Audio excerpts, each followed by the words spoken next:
Hello, universe. Welcome to the Mickey and Michael show. Hi, Michael. Hi, I'm Mickey. You're Mike. No, wait, you're Michael. I'm Michael. You're Mickey.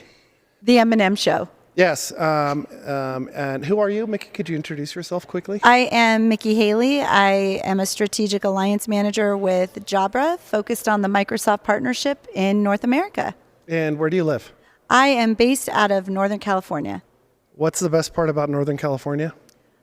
I would say the weather. We definitely have 4 beautiful seasons. Yeah, 4 seasons. And then we have a bonus season that I don't love. It's the windy season. How long does that last? I would say it comes twice a year, and it comes for maybe 4 or 5 weeks at a time. Oh, that's legit then. Yeah. It's not like 3 bad days. Oh, no. It's a month. Yeah, it's a month. Oh, and then if you add, there's a fire season too. That's fun. And I'm Michael. Exactly. It's getting ugly. Like, we don't want to get there. I'm Michael Trusser. I'm a Microsoft MVP on whatever it's called, Teams, Unified Communication, Collaboration, whatever it's called now, and a manager of Global Technical Alliance Services at Jabra, where my job is to train the planet on Jabra products from a technical point of view.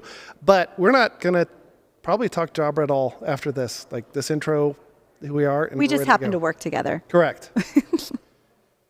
So, are you ready for the story? I'm ready for the story. And you don't know, I've given you almost no details other than 0. this ugly guy might show up. Yes. Okay. And yeah, I can't even see him actually because there's Okay. glare. As you know, any good story starts with Krampus, Krampus. as does mine. So, I am the first vice president at the German American Society in Pinellas Park, Florida, in Tampa Bay. And each year we throw something called Krampusnacht, or Krampus Night, where the Krampus come out to play. Okay. Now, are you familiar with what a Krampus is and what happens? No, what is a Krampus? Well, if Eric can show a little picture real quick, this is our Krampus. This is Krampus Todd. Whoa. It's the guy inside is Todd, and that is a Krampus. It is a goat man, for lack of a better word, from the Alpine region of the world. So, northern Italy, Switzerland, western Austria, southern Germany. So around the Alps. That is why I don't know Krampus. Yeah, it's correct. You're not born there. Oh, by the way, people who live in Germany or other parts of even Austria, Italy, don't know Krampus either. It's a very regional thing that over the since about the 80s, has left that regional mythology of that part of the world and grown out. So the Krampus lives in the Alps where it's cold. So if you look, plenty of fur. You know, it's Looks warm. very fur. Yeah, which is great when you're a Krampus in Florida. And essentially, Krampus is Krampus loves bad children, and so the Krampus, a group of Krampuses or Krampi, they live in the Alps, and they come down around Christmas season and harvest the bad kids and bring them back up to the caves, and the kids are separated from their parents, and that's how we make sure that kids are good, because we scare them. Sounds like a Krampus Grinch. Yes, except they don't have a good heart at all. Okay. They're not bad. They're not bad people. They just focus on the bad kids. In and of themselves, they're fine. Gotcha. And so now part of the whole Krampus thing is then this goes back to the 14th, 15th century. When Christianity came through, we moved along, and then you can see in this image there's a giant St. Nicholas now that looks very much like not me, clearly, because I'm not St. Nicholas. Like, it couldn't be me. Oh, this is what you do in your Holiday season. holiday season. Yes. And Right. so ostensibly, once Christianity came through, then St. Nicholas deals with the good kids, and Krampus deals with the bad kids. And so what happens is, and I'm taking, it's very different depending on what side of the mountain in the Alps you're from. There's differences, but ostensibly, St. Nicholas goes to every home. The little children, if they're good, they'll read a poem. They'll grace him with like, hey, we want to impress you because we're good kids. Meanwhile, outside the house, rattling on the windows, and these Krampuses were giant cowbells. These kids are hearing these Krampuses walking around the house. If they make one mistake, or if they've been a bad kid all year, St. Nicholas lets the Krampuses come in, pull the kids out. Ooh. That's it. You're now a Krampus. You're pulled away from your family. Wow. I'm glad I was a good kid. Or you didn't live anywhere near the Alps. Yeah, that's one of the two. You're right. Now, in my German upbringing. It was a little further north in kind of central Germany. There's a guy named Knecht Ruprecht.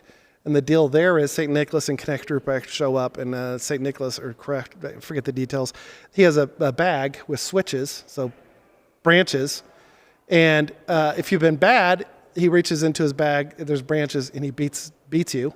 Yikes. And then if you've been good, there are chocolates attached to the branches. Well, I can't beat you with chocolate. And then you give the branches to the kids, and they get chocolate.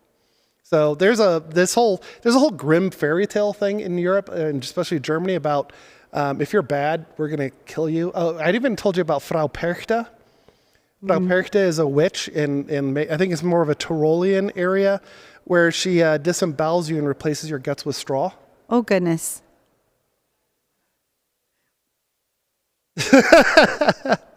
So we have a Krampusnacht every year, and this picture here shows you that it's a pretty big deal. The city of Pinellas Park, as taxpayers, I guess, you can get stands. So they brought in stands, like 6-row kind of high school football kind of size stands. We put up a 24-foot a display movie screen that we're projecting things. There's fire, there's lights, there's smoke. And how many people show up for this? 1,000. Wow. And that's right around Christmas time, so every December 5th. And Krampus night. December 5th is Krampus night. December 6th is St. Nicholas Day. this is every year. You've been doing this for how long? This year was our second year, and so we're going into the third year. Okay. All right. So why are we talking about Krampus? Good question. Why are we talking about Krampus? That's an excellent question. Goes beyond good. So the feedback we got at Krampusnacht, as you saw in that picture, it's dark. It happens at night, and we don't do this for free. We want to make some money. It's not like Disney on Ice where it's a full commercial thing. We want to share cultural history and pay for ourselves and make money to run the club throughout the year. So there's an admission fee, and then we sell beer, cocktails, some bratwurst. I was going to ask you, Yep. Is this where you do the bratwurst thing? That's one of the places where we do. And so the feedback we got amongst a few other things was that at night it's hard to see the signs of where the tents are to buy a beer or a brat. Why is it hard to find? Because it's dark and it's not, and the stage is lit. If you look at that image, you can see the stage is lit, but as you get around the end, it's basically just like kind of like Christmas lights around the outside, so it's dark. And then we have pop-up tents with printed signs that aren't So lit. is it scary? Which part? Because it's dark and the Krampuses are out there? That's the point. Yeah. It's very much a That's night. why the tents aren't seen. That's why the tents are hard to see, because it's the lights are down. Okay. Are there a lot of kids? Shockingly, so my first year when I was when a guy who looks just like me was St. Nicholas, when I was St. Nicholas, this is kind of an adult event. We advertise it as not necessarily 18 plus, but because if you're a parent and you approve of this, bring your kids. Like, we're not going to censor you. I'm walking around this crowd of 1,000 people, and there's these kids, and they just look at me like, oh my God, they're saying, oh. And I'm like, They know you're the good one. I'm like, I have to now act like, get down on their levels. Have you been a good kid this year? Have you been good to your brother, sister, your parents? And Have you done anything bad? Yeah, correct. You have to like hop into that role, which I was not prepared for, but I did. So there are definitely kids there.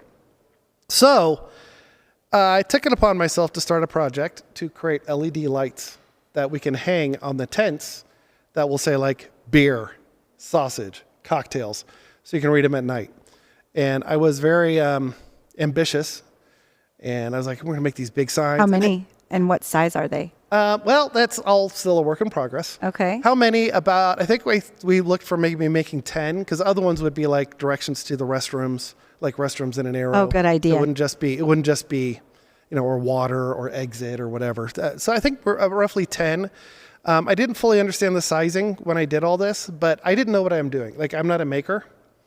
But Did you do these on a 3D printer? No. You're about to find out.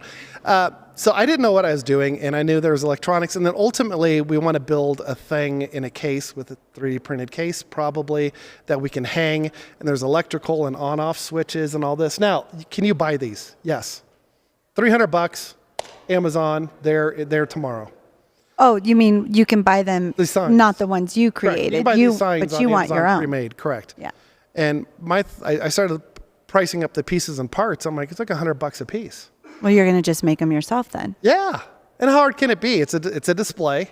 So it's just LED lights and a controller.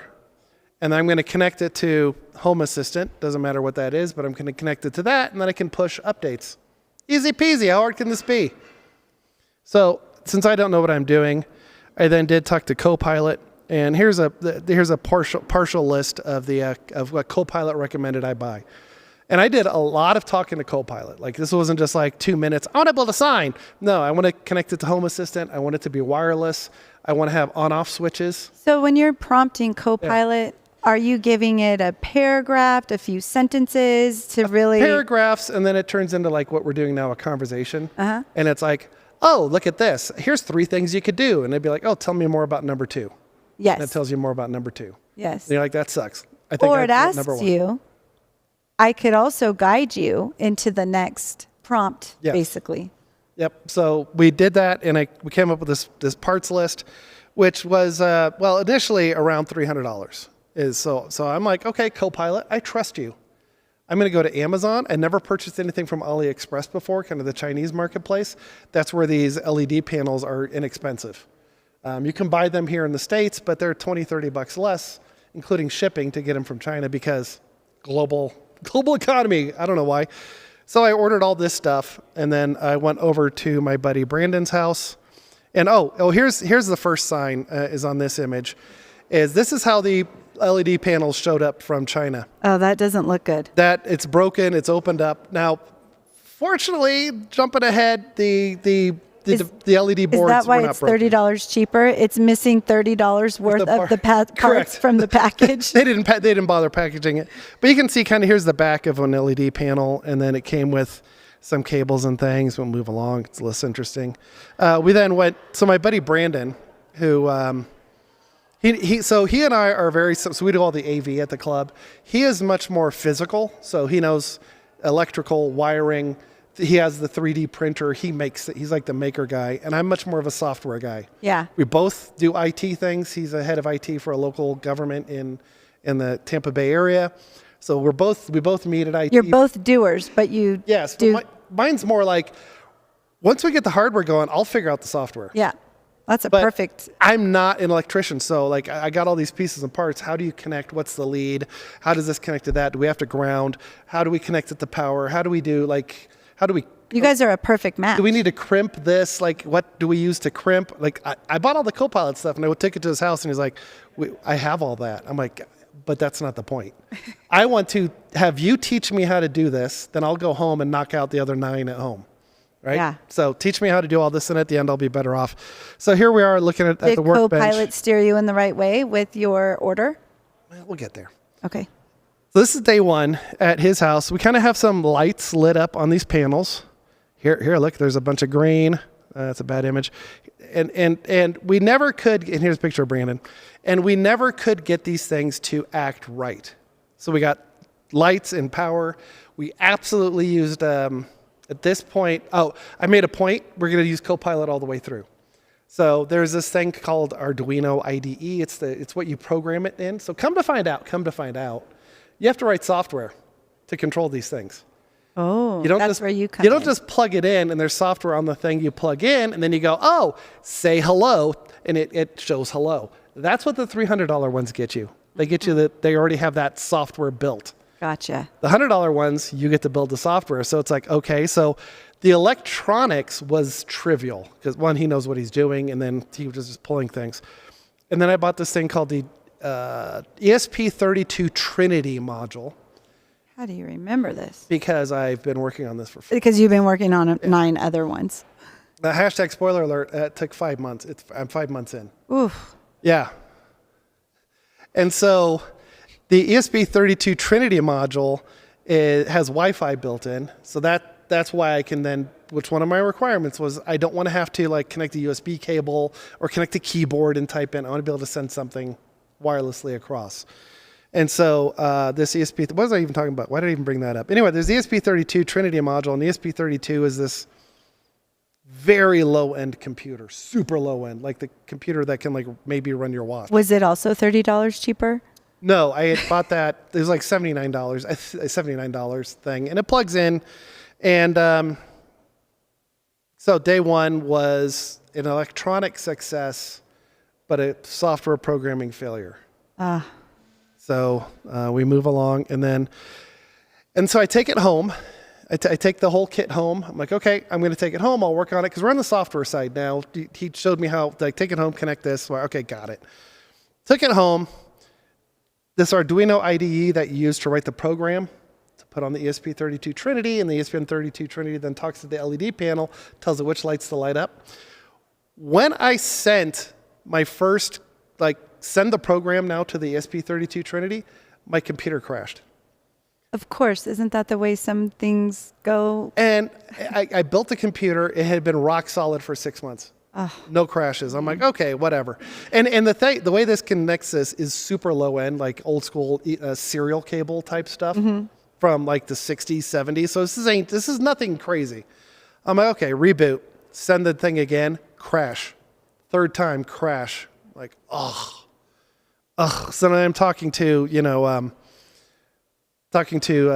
like, hey, I've got AI now. Help me troubleshoot this random crash. And read the log files, and it just basically said, this is random. It must be memory. I'm like, perfect time to have a memory issue because, well, memory is at an all-time high in price. So it said, download memtest86. I ran it, run it a bunch of times, and it's not the memory because it passed. So it's like, thank God, because my $300 memory chip would now have been like $600. So the memory's fine. Ended up being my Intel CPU, the i9 whatever, has a code issue that in certain situations will crash, and this was one of those situations. So I went to the ASUS website, downloaded a new firmware, applied the new firmware to the motherboard, problem solved.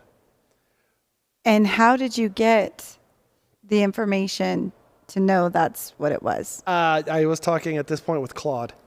So using Claude AI, troubleshoot this. It had full access to my event logs, the mini dumps. I copied, some mini dumps is when Windows crashes. This is all the blah. You could feed all of that into Claude? Yes. And troubleshoot the internal machine. This was a Windows troubleshooting. Windows troubleshooting. But based off the errors that Windows reports, that could point to this or that. I never thought about using Claude like that. And then Claude also went hey, looking through, looks like he had random crashes on these other days, which I didn't tell it about, but it still saw them. And it's like, well, this is random because it's this, because it's that, it's memory. If it's not this, it's not that, it's not this, it's a bad sector on your hard drive. It's this, it's that. And then finally it just went, why couldn't you have done this first? It's the firmware. And I do a really good job keeping up to date on my firmware, but apparently not on my motherboard because I was 2 years old on the firmware.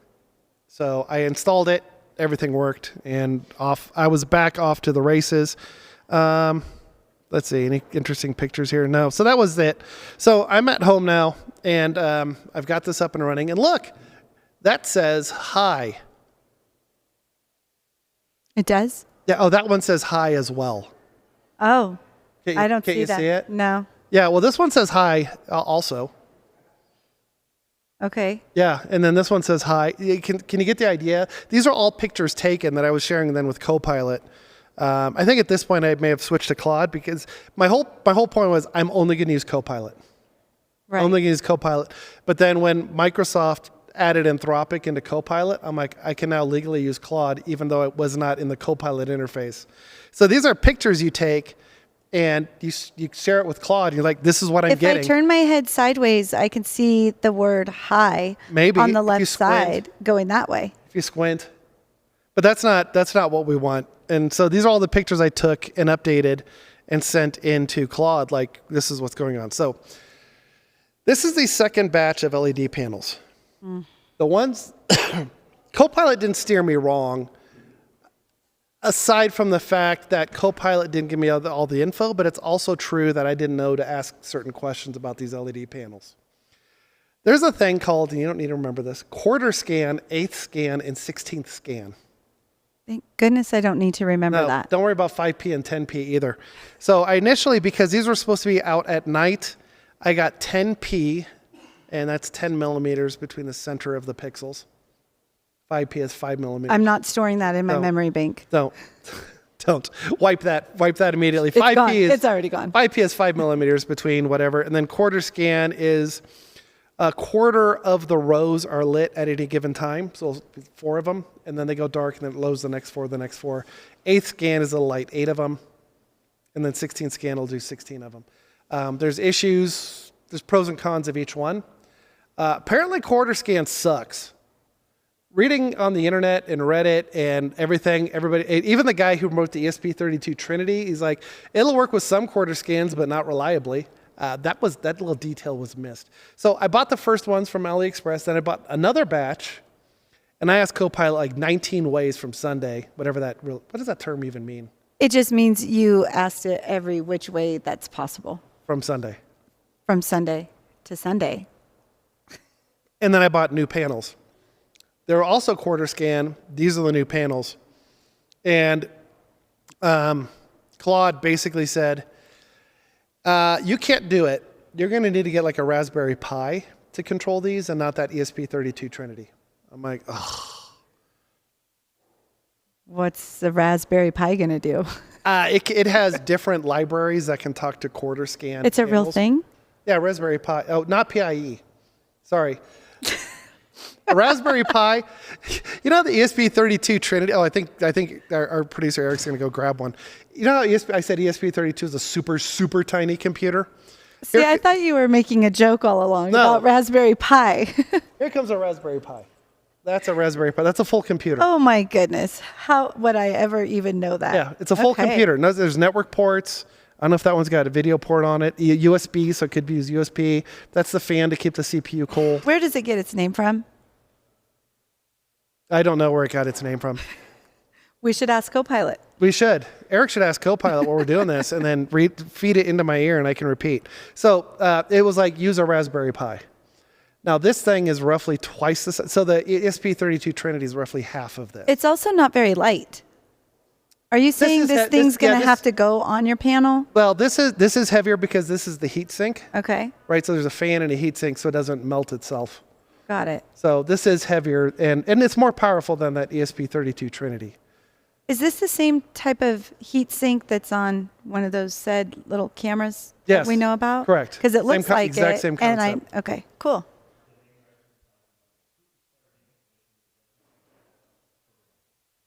Okay, so Raspberry Pi, as I was told, is a fun use of the word Raspberry Pi, and also a reference to the Python programming language. Makes total sense now. So you can run. So you can do a lot with these guys, but this is now overkill for my signs to hang at a Krampus festival. Well, that's what I'm thinking about the weight too of that, adding all it to all these ports and everything. So Yeah. if you know, this is a full ass computer. Yeah. Whereas the ESP32 Trinity is technically a computer. And how much did that cost? You now need to add these that can to be your like panel. $100. Okay. So now like the price. They're like now $200 now. Oh, memory, because of memory. So it's like $200 versus $80 is what I think.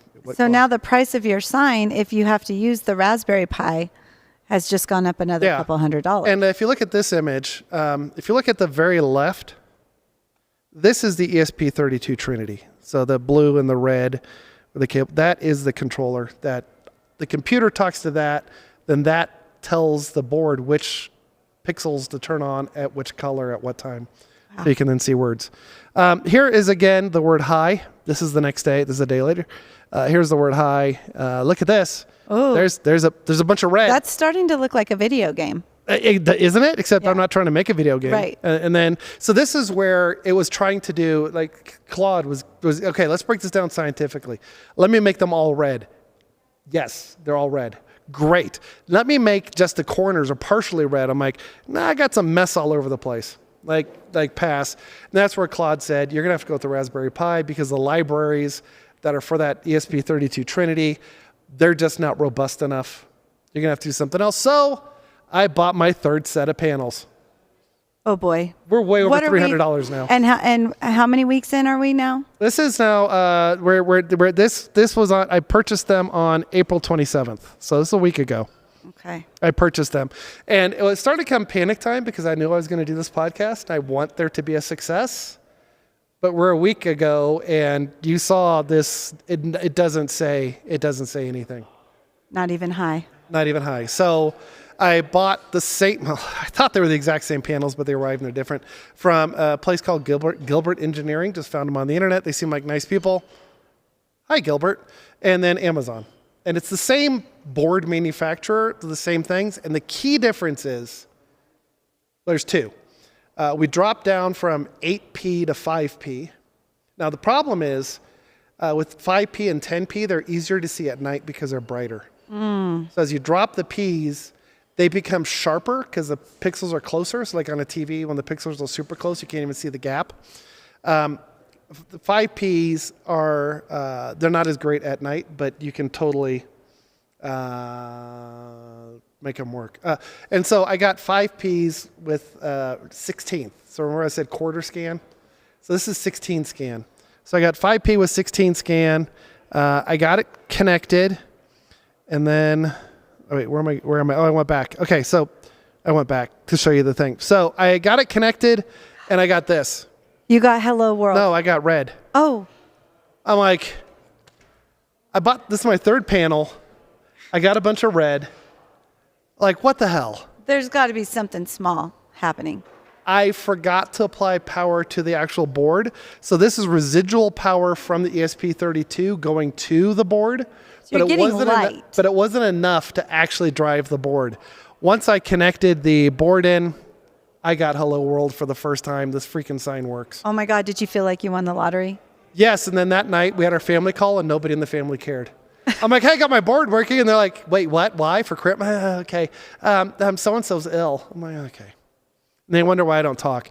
And so then, so that's the Hello World one, which I got going. Now we have a Krampus is coming sign. Oh, now you're on just a for roll. fun. Now, and then I think this is my last image. Now we've got little icons of a Krampus that I can do in there. Now it's not centered, and you see the Krampus is cut off because now it's totally a software problem, which Claude is coding for me about colors and rendering and breaking up a sentence into tokens so you can wrap it properly. And one time it had the little icon right next to the word without a space. So now we need some grammar rules.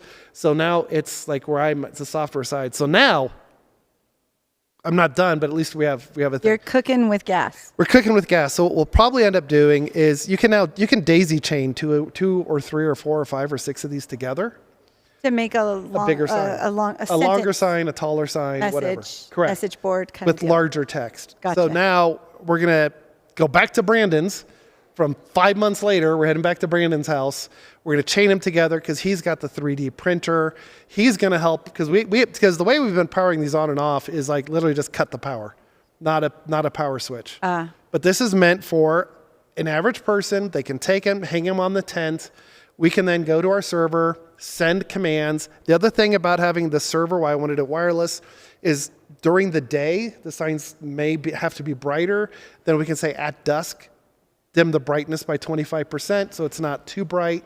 We can control those things without having to walk with a USB cable and a laptop to every single one. So it's not done, but I finally see that the light at the end of the tunnel isn't a train. You just took the words right out of my mouth. The light isn't a train. It is actually light. So now we're going to get together, connect a bunch of them together, figure out what size we want, and then do the actual finish them off with the 3D printed case. The 2 of the 4 of the new ones I bought are definitely weatherproof. Now they're going to be under a tent, so if it's a massive amount of rain, like get rid of, but weatherproof to handle enough of if it's misty or a light rain. What is the weather like in Florida around Christmas time? 60s to 70s. Not a lot of rain. Not that time of the year. The rainy season is, well, barring a hurricane, the rainy season is definitely like August. My sister came to visit last year, and it rained every single day. And she's like, oh, my sinuses or whatever. That's disappointing when you're on vacation in Florida and it rains the whole time. Yeah, which sucked because like what sucked the worst was not the worst. First world problems. We had to Uber to a restaurant that was like 4 blocks away because of rain. It's like, this is a walk. This is a walk, but it was a heavy rain. It's like, okay, it's like one of those race to the car, right? Because it's just a downpour. Dumping. Yep. So So these aren't meant to be even designed. They're not meant to be done during a downpour, all weather.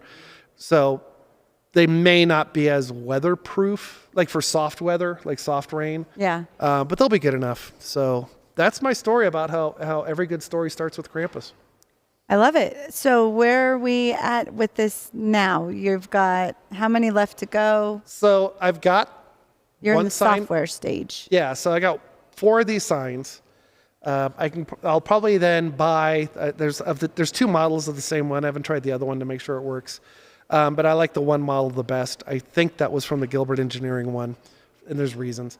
Even Hi, if Gilbert. they're the same. Yeah, I think they're the Gilbert Engineering ones, and it's the same company. Waveform, I think, makes the LED panel. Just Gilbert was selling them. So I think we'll end up buying maybe 20 panels or 18 more panels from Gilbert. Get them all going, and then figure out how we want to lay them out, and then 3D print them and all that. So now that you've got this figured out, looking back, Yeah.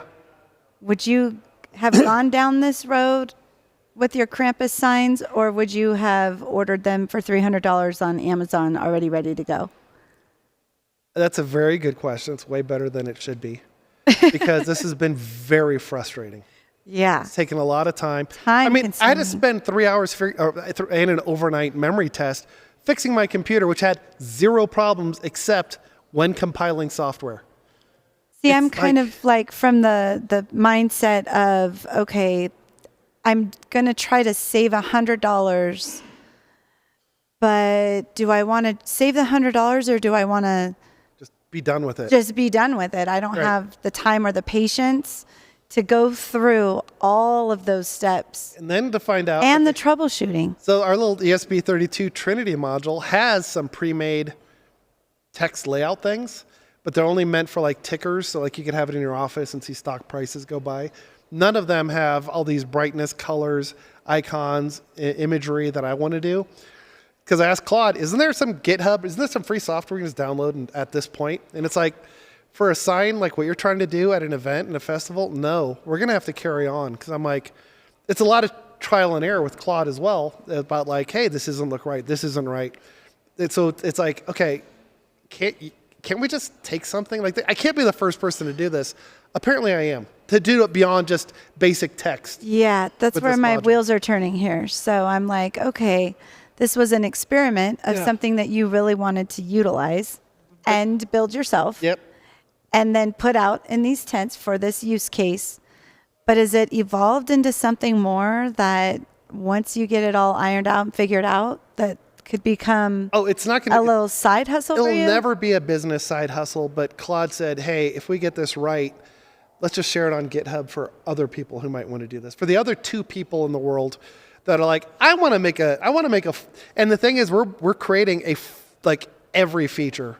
Backgrounds don't look great, like full red backdrops, but no animations yet. We can I've got it now, so I can cycle the color, so it's not just whatever. This is white Krampus. Each letter is a different color, so we have like a little USA. So each color, like red, white, blue letters.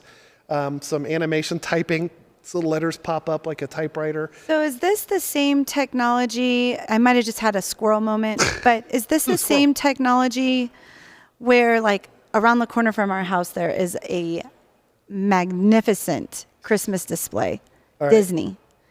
And this guy goes all out and he's got a lot of signage like this and he's got text on it. He might be buying them pre-made. Is that what I would kind of assume? I mean, not knowing what you see in your head. Yeah, but yeah. Yes, you could I see then. Krampus. So you could take those like 15p ones that are much brighter and much bigger, and connect 10 of them together. I'm not sure what the limit is. Yeah. Like 10 of them together, and have easily like a 5 foot by 3 foot. What about sign. when you see these like massive boards and the imagery is in these So little lights at like some that? point, you then switch to a Light whole show. new, better LED technology like in your TV. That's a whole jump up from these. These are inexpensive versus. I mean, I that kind of high feel like density. this is sort of what I see with his light show and some of the images that he Yeah. puts on there. But Yeah, I, I'm pretty sure now that I've at least decided never use quarter scan panels. Now, I may still be speaking from ignorance, and you're out there going, oh, they're great. You just have to use Raspberry Pis. At this point, never. Let's So, use the Raspberry Pi, not eat the Raspberry Pi. why not both? I was so confused. Why not both? All right. Anything else? Okay. Yes.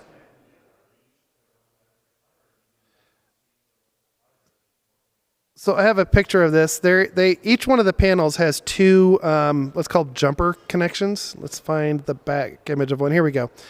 So you'll see on this one, on the left is the ESP32, and then on the right, you'll see there's a, what I'm thinking, 12 pin, off the top of my head, 12 pin or 14 pin, but I think only 12 are used. Or no, it's a 16 pin, whatever. Whatever. So you would attach one on that one and then jumper to the next one, and it'll send the signaling across. But you have to provide power to that board, so you're not daisy chaining the power. So that one ESP32 module will power at least a 2x3 or 3x2 array, and then it may run out of just processing power to send the commands to that many boards. But yeah, you daisy chain them together, and there's definitely an in and an out. So it's not luck that it's on that side of the board. There are arrows pointing in whatever direction, and that's where you plug in the brain. And then the other one, you then out to in, out to in, out to in. You daisy chain them. I'm sure there was probably a couple questions that I might have missed. That's okay. So if, Eric, you have any more, feel free to jump in. Correct. The magic voice of God that comes in on a random. But you had the technical questions. I was just trying to Have you met Eric? follow along. All right, I think that's it. Awesome. Episode Well, great 1 job. of the wish Mickey you, and Michael show, episode yeah, 1. I wish you all the best. I cannot wait now for you to call me on Teams video during the workday Well, and show me. so your I've had the progress. thought, because what are we going to do? If let's say we get these all working July 1st, what are they going to do? Just sit in the corner for 5 months? Well, that 4 might months? not be good because I can put one on my little counter behind me and just have it send messages. send messages in the background of Show your things. calls, Correct. especially when you're doing webinars. for Correct. us. And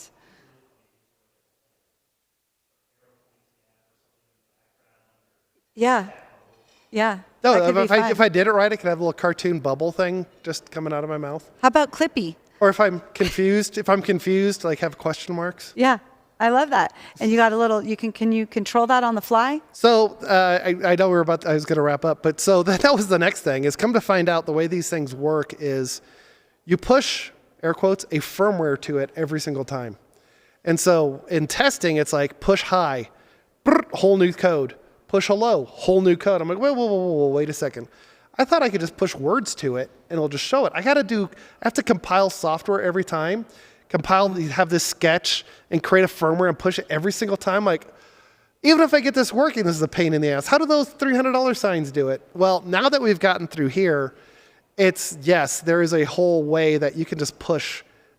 So now I've got a dashboard. It's rough still. But I can type a word, click a button, the colors change. Type a word, the word changes. You just gave me an idea. Okay. What if I can send the message to your board? We can do that. And you're on a webinar and I'm sending messages as the facilitator. And Eric will probably know what this is, but it's just a webhook. I just have to create a webhook and a web page, and I can give it to you. You just type it in. The webhook fires, updates Home Assistant. Home Assistant sends a word. We're on to something now. Probably within a second of when you type it, it'll Oh update. my gosh, this Maybe could 2 be seconds. Within a second or hilarious. two, it'll update. This could be a lot of fun. Like Yeah. we could take our webinars to a whole new level. See, now you're seeing with this kind of seeing fun. the end game. I'm is seeing why the I wanted light to do it. bulb at the end of the tunnel. Yeah, I saw the answer, but getting to this point was way harder and head bangingly and expensive Yeah. than I thought it was going to be. Yeah.